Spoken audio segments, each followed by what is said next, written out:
이 작은 반도에 세상을 뒤흔든 제국이 있었습니다. 무어인의 왕국, 가톨릭의 재정복, 그리고 세계를 가로지른 황금길까지 그 모든 역사를 품은 나라 스페인. 오늘 우리는 20분 동안 2000년을 달리는 대장정을 시작합니다. 아득히 먼 옛날 지중해의 서쪽 끝 이베리아 반도에는 이미 수많은 사람들이 살아가고 있었습니다. 이베리아인들과 그리고 북쪽에서 내려온 켈트족, 또다시 지중해를 건너온 페니키아인 그리스인들까지. 이 작은 반도는 일찍부터 다양한 민족과 문화가 뒤섞이는 용광로였습니다. 고대 이베리아인들은 강과 산, 땅을 숭배하며 살아갔습니다.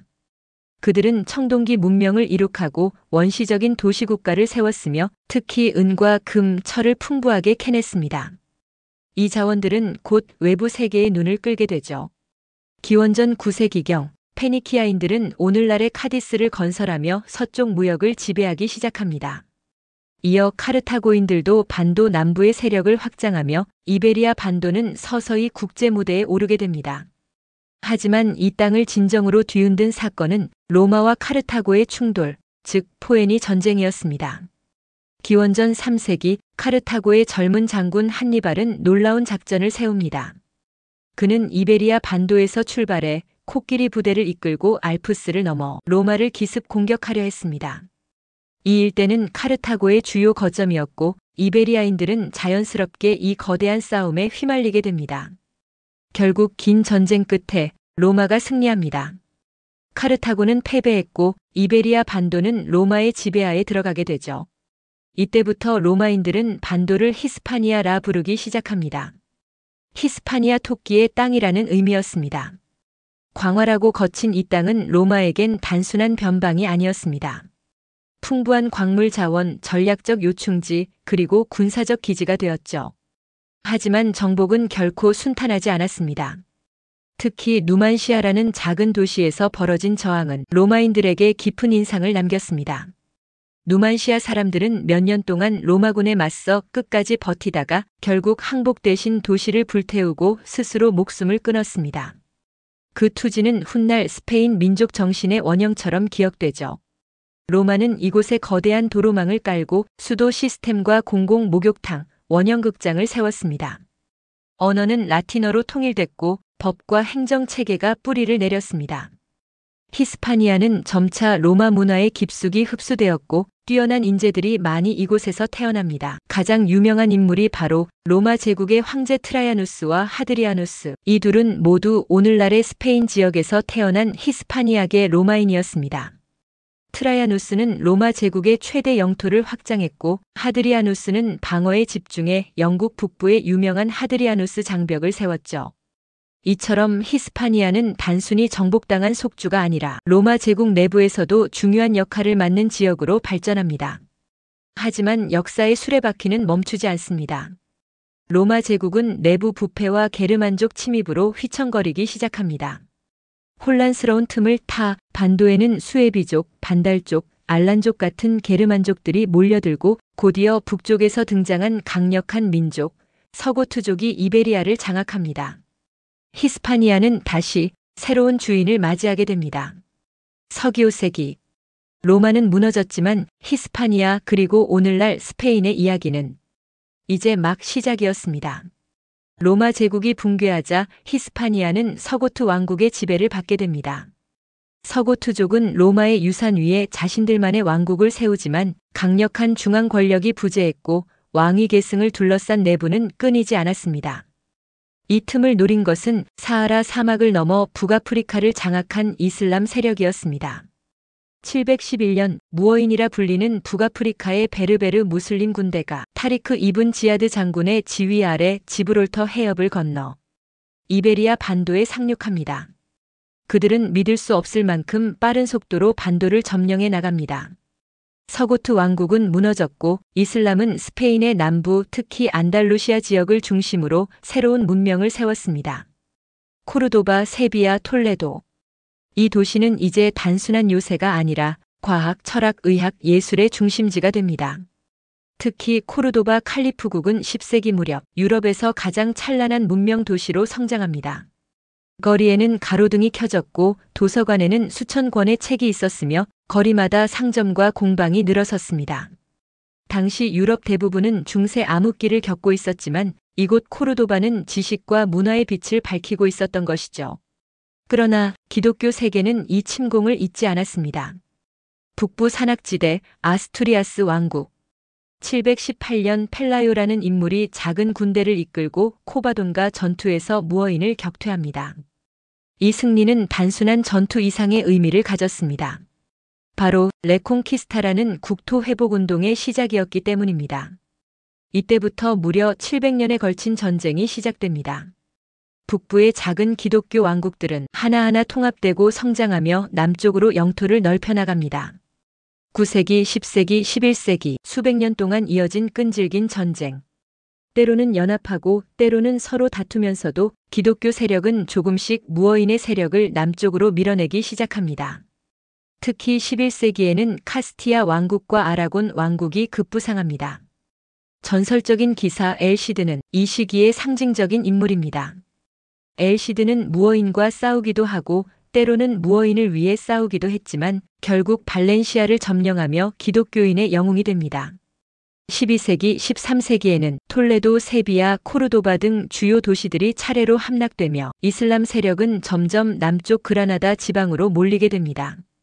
이 와중에도 무어인들은 과학, 수학, 의학, 예술 분야에서 유럽 중세 문명을 뛰어넘는 업적을 남깁니다. 바로 이 시기 기독교와 이슬람, 유대인이 함께 공존하던 콘비벤시아 공존 시대라는 독특한 문화가 꽃피기도 했습니다. 하지만 14세기 이후 상황은 달라집니다. 그라나다 왕국만이 마지막 이슬람 거점으로 남게 되었고 15세기 역사의 방향을 결정지을 부부가 등장합니다.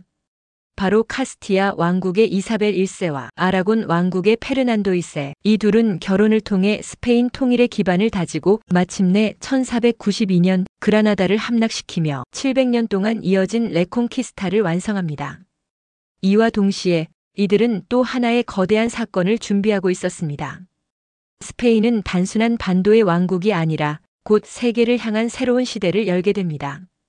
이 해는 단지 레콩키스타의 끝이 아니라 스페인 황금 시대의 시작이기도 했습니다. 같은 해 이사벨 여왕과 페르난도 왕은 한 이탈리아 출신 항해사 크리스토퍼 콜럼버스의 계획에 자금을 지원합니다.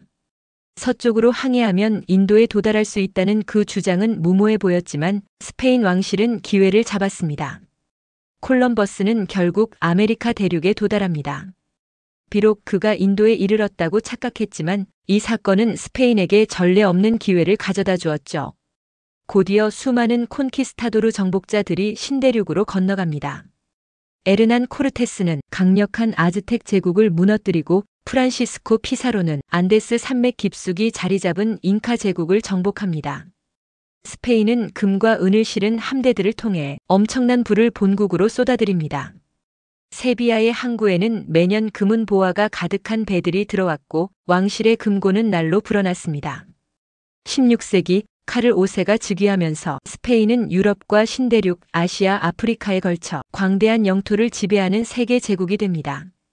카를 5세는 신성 로마 제국 황제도 겸하면서 당시 유럽 최강의 권력을 휘어잡았습니다.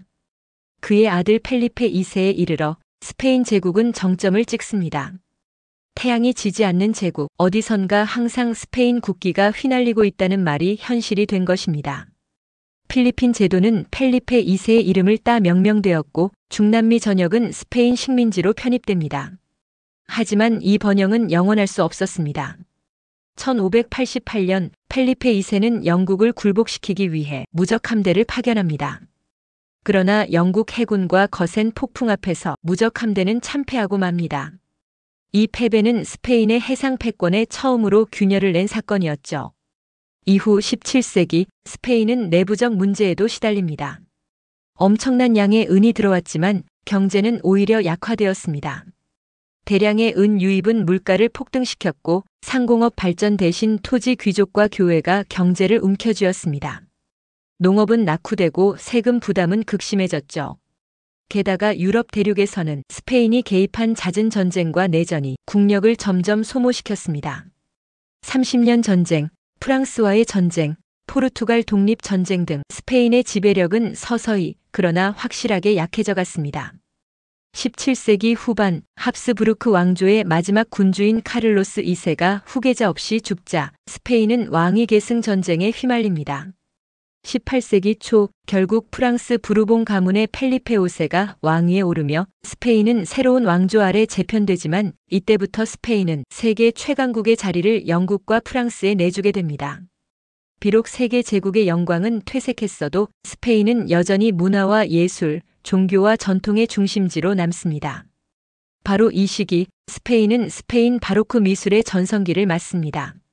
벨라스케스, 무리오, 수르바란과 같은 거장들이 스페인 특유의 깊이 있는 예술 세계를 구축하며 오늘날까지 이어지는 문화적 유산을 남겼습니다. 정복과 탐험, 신대륙과 구대륙을 넘나들었던 스페인의 황금기는 그 빛을 잃어가고 있었지만 그들의 이야기는 여전히 전 세계를 울리고 있었습니다. 18세기 스페인은 더 이상 유럽의 패권 국가가 아니었습니다. 부르봉 왕조가 들어선 뒤에도 내부는 혼란스러웠고 식민지들은 점차 독립의 기운을 품기 시작했습니다. 19세기 초 나폴레옹 전쟁이 터지면서 스페인은 또다시 격동의 소용돌이에 휘말립니다.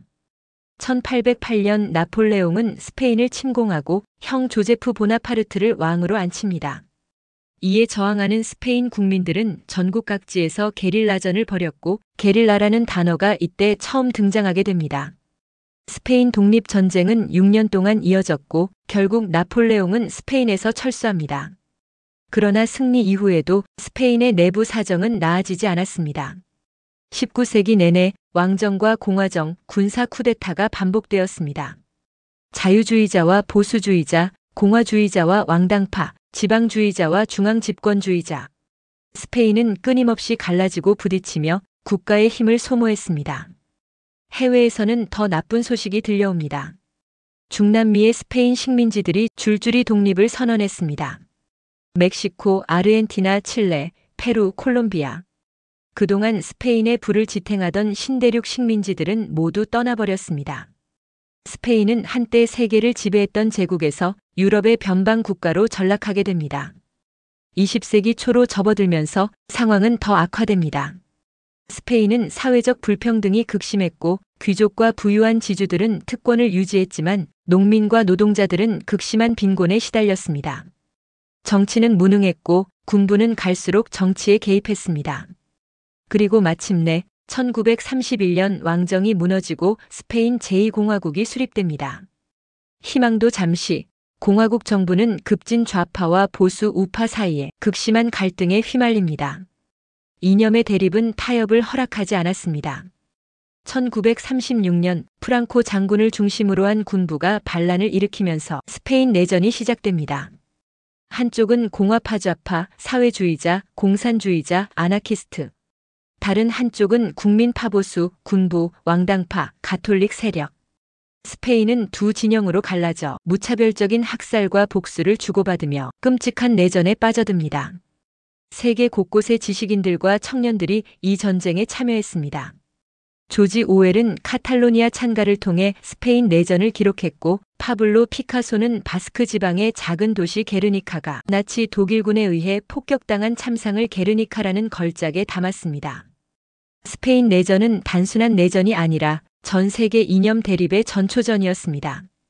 1939년 프랑코가 내전에서 승리합니다. 그리고 스페인은 36년 동안 독재 체제 아래 놓이게 됩니다.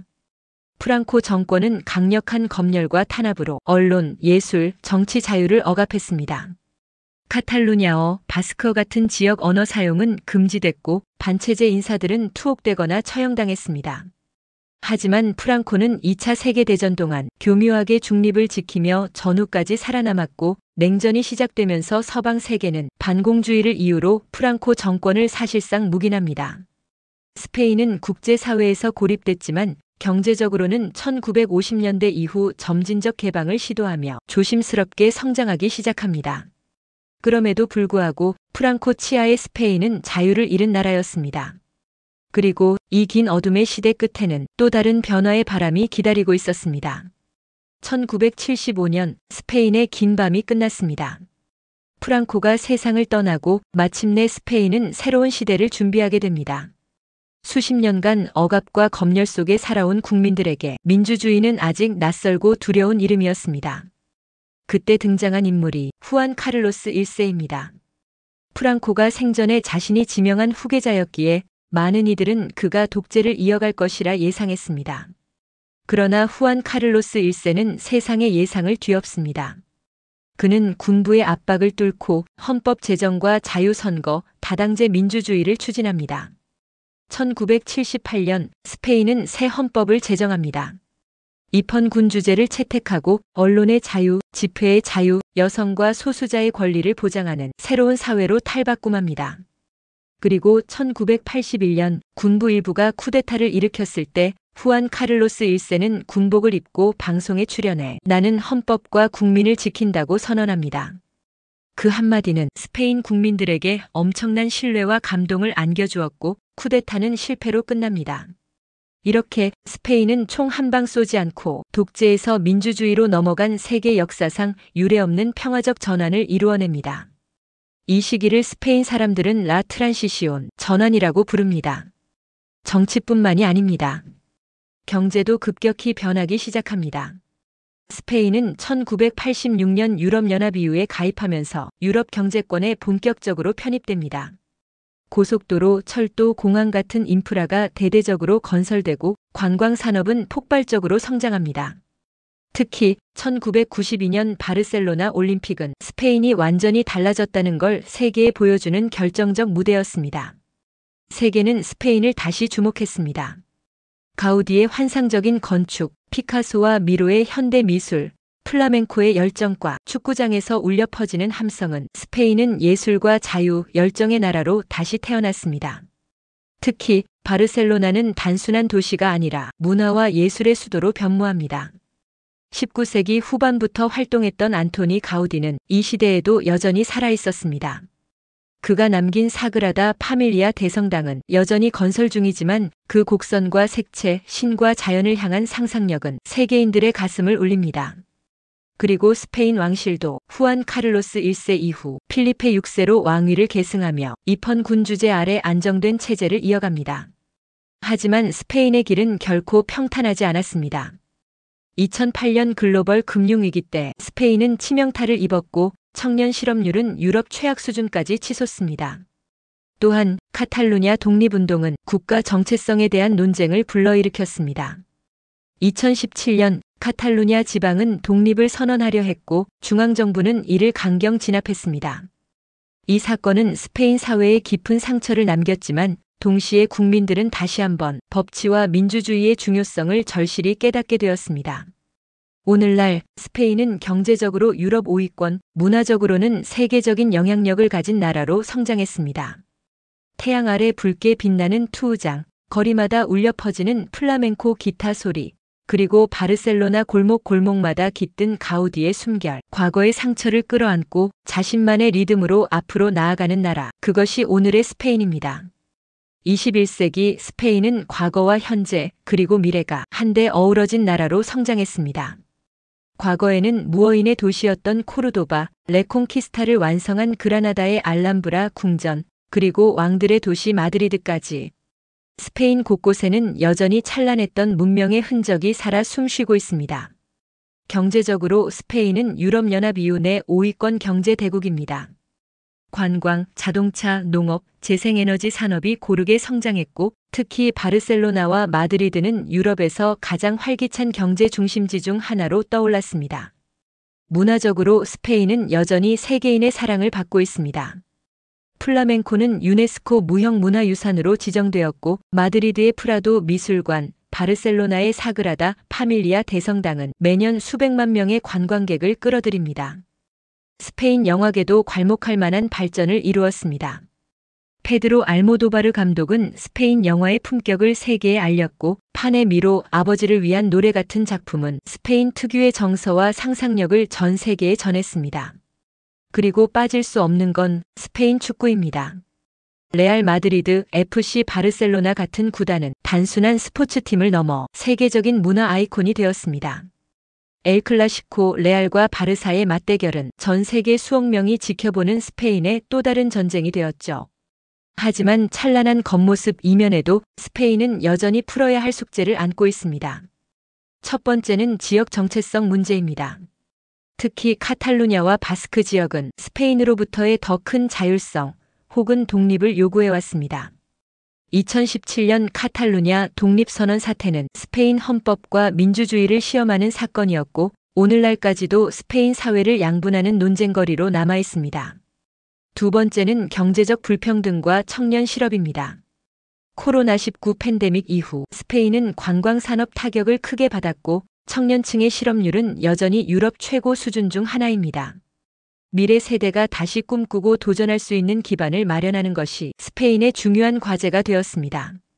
그럼에도 불구하고 스페인은 여전히 세계를 매혹시키는 나라입니다. 그것은 이 나라가 끊임없이 무너지고 다시 일어서는 과정을 통해 특유의 긍정성과 삶의 열정을 키워왔기 때문입니다. 스페인은 패배를 부끄러워하지 않습니다. 그건 바로 쓰러지고 다시 일어나는 인간 정신의 역사였습니다. 다음 시간에는 또 다른 나라, 또 다른 이야기로 여러분과 함께 시간을 넘나들겠습니다. 구독과 좋아요는 저에게 큰 힘이 됩니다.